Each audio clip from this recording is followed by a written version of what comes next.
প্রতিবেশী দেশের সঙ্গে একটা সম্পর্ক করা, যাতে করে আমরা এই 40 মাইল বা যে দূরত্বটুকু দুই দেশের মধ্যে আছে, নেপাল আর বাংলাদেশের মধ্যে, ওটুকু অতিক্রম করা। আর কিচ্ছু না।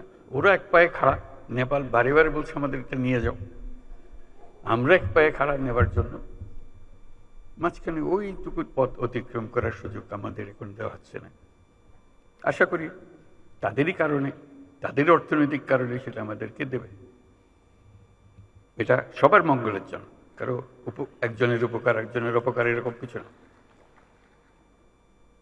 যদি আমরা সেই পথটা খুলে পাই, এখন সামান্য কিছু পেয়েছি, ওটাও কিছুই না, বড় আকারে যদি পাই, বাংলাদেশকে আটকে রাখার কোনো ক্ষমতা কারো নাই।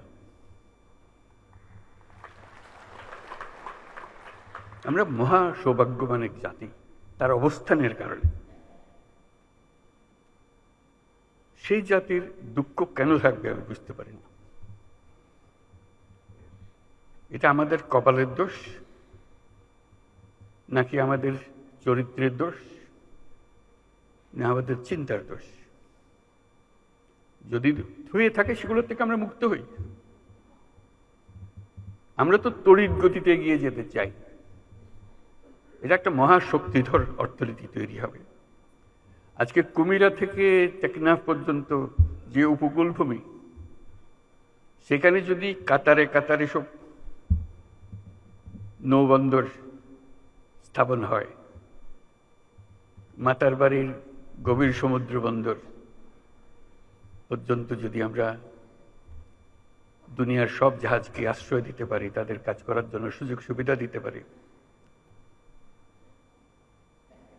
আমাদেরকে আটকাবে কে? এবং শুধু যে সমুদ্র বন্দর আমরা ব্যবহার করব, আমাদের মালামাল যাবে, তা তো না।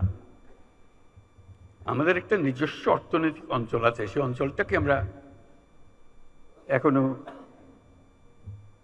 খুলতে পারিনি, কিন্তু অঞ্চল অপেক্ষা করছে আমাদের জন্য।